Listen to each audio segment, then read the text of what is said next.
Uma das coisas mais importantes na distribuição de um filme em território internacional é, sem dúvidas, a legenda. Assim como a dublagem, as legendas garantem a acessibilidade do filme, série, documentário, vídeo, curtas e longas metragens para as pessoas excepcionalmente hábeis e para o público internacional. Apesar disso, fica fácil encontrar problemas no processo de distribuição de material multimídia. E em nosso caso, como brasileiros, as inconsistências são muito constantemente identificadas nas traduções do inglês para o português.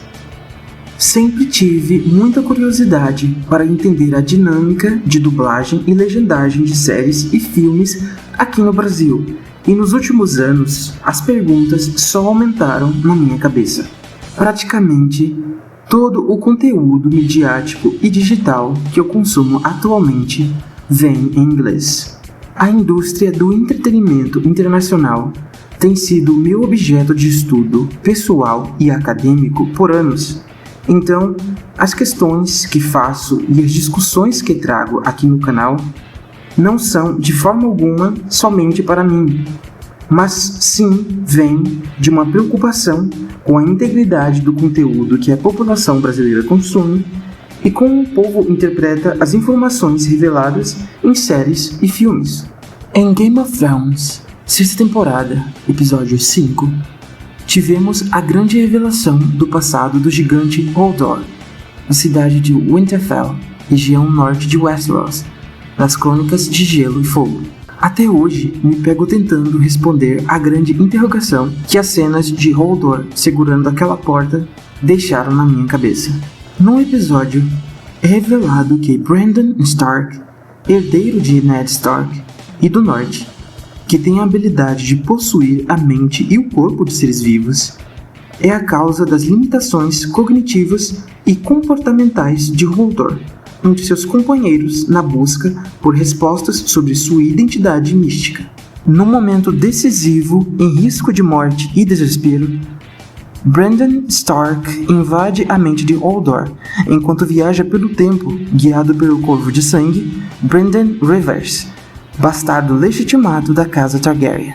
A intervenção de Bran no passado cruzou os limites do espaço-tempo e deixou sequelas no futuro e presente Hodor que conhecemos.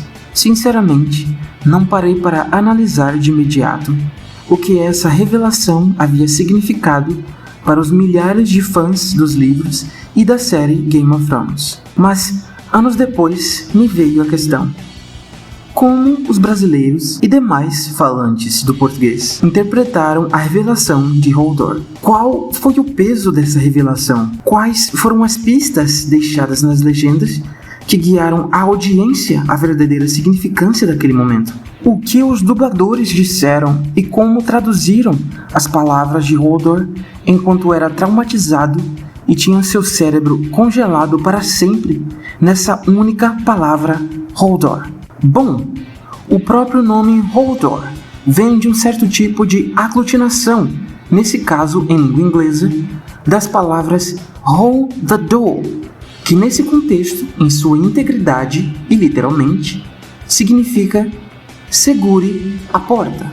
Meera Reed, uma das companheiras de Bran Stark na fuga da caverna do Corvo de Sangue, grita em desespero e pede a Hodor que segure a porta da caverna para que conseguisse fugir e salvar a si mesma e a Bran Stark. Dessa forma, enquanto Meera suplica continuamente gritando "Hold the door", as palavras são pregadas fixadas na mente de Hodor no passado, que repete a frase até que a única palavra restante, Hodor, se torna seu nome. As estruturas semânticas do português e do inglês funcionam de formas totalmente diferentes. Dessa forma, wordplays, ou jogos de palavras, são geralmente inconstantes, imprevisíveis, ou seja, incompatíveis de uma língua para outra. Além de semântica, wordplays dependem muito de aspectos culturais dos povos que os utilizam. Dessa forma, Apesar de se situar num universo fictício, Game of Thrones herda, em sua grande parte, uma base linguística derivada de países de língua inglesa. Sabendo disso, é evidente que o mesmo efeito não funcionaria em português para a revelação da verdadeira origem do nome Hodor, porque as palavras de uma possível tradução não resultariam em Hodor. Ao invés disso, foi esse aqui o resultado que decidiram colocar na série. Qual o problema? Segure a porta! Willis! Segure a porta! Segure a porta! Segure a porta! Segure a porta! Segure a porta! Segura a porta! Segura a porta! Segura a porta! A porta! A porta! A porta! A porta!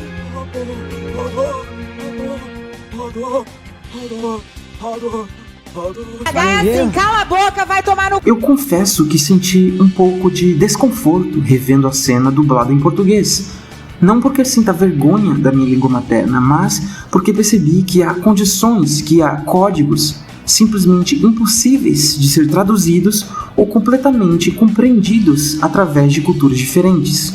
Eu fiquei preocupado e frustrado porque esse é só um exemplo entre os milhares e milhares de roteiros traduzidos do inglês para o português durante décadas de importação de conteúdo internacional.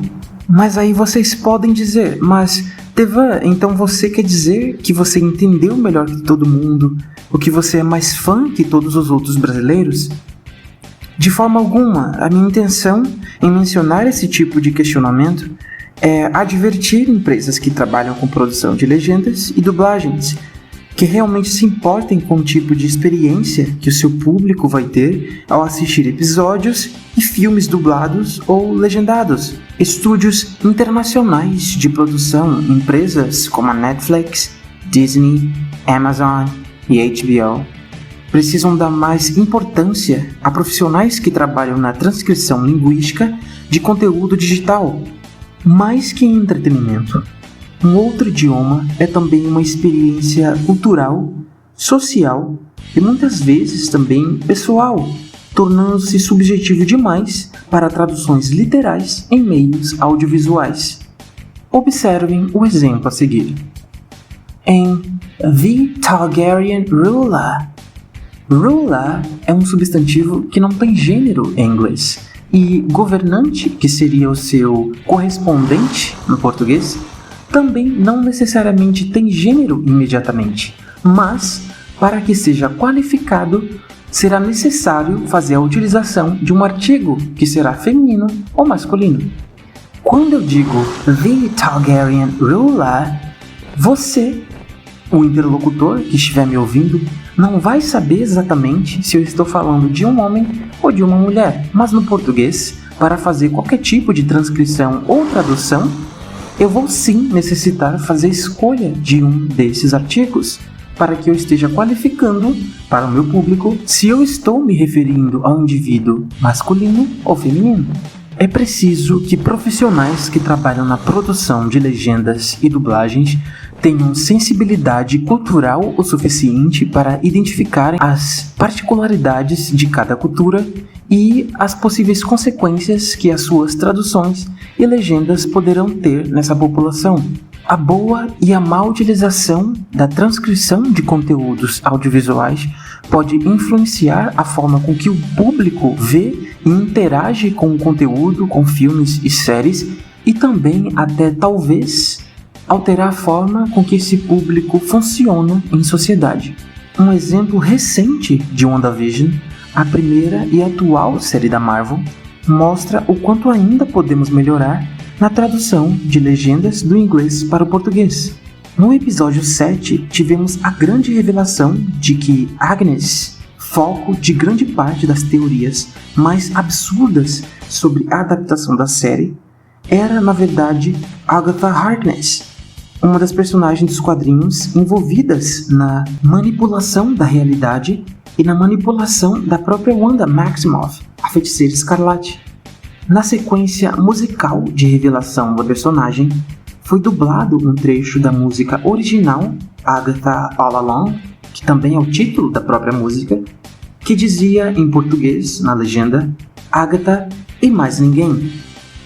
Na verdade, o mais adequado e equivalente nesse caso em português seria foi ou tem sido Agatha o tempo todo, inteiro ou desde o início. Pode parecer uma mudança insignificante, mas erros desse tipo comprometem com certeza toda a veracidade da experiência e compreensão da audiência. Mesmo com a informação correta, a maioria das teorias criadas por fãs sobre séries e filmes terminam sendo muito erradas. Imagina só qual seria o resultado de uma tradução completamente interpretada de forma errada. Com a tradução oferecida pelo episódio, fica parecendo, na verdade, que a Agatha é a única responsável por todas as tramas que a gente vê acontecendo na série. A tradução que eu proponho, e que na verdade seria mais adequada para esse episódio, é que Agatha ela estaria envolvida desde o início nos acontecimentos de WandaVision.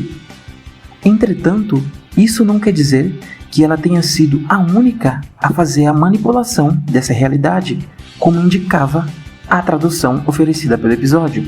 Ao que tudo indica, a pessoa responsável por fazer a tradução desse episódio, especificamente desse trecho, cometeu um equívoco ao substituir a palavra alone pela palavra alone. Alone significa sozinho ou sozinho. Alone, nesse contexto, como vimos, significa desde o início ou o tempo todo. Falhas na tradução de legendas de séries e filmes pequenas como essa são muito comuns e são responsáveis por grande parte dos desentendimentos das divergências entre fãs na internet. E em WandaVision, uma série que já provou ser extremamente complexa e desafiadora para a base de fãs, erros de tradução são, para nós, fãs, a última coisa que precisamos encontrar. Obrigado por acompanharem o vídeo até aqui. Inscreva-se no canal e fique ligado para mais atualizações sobre o mundo do entretenimento aqui. Tchau!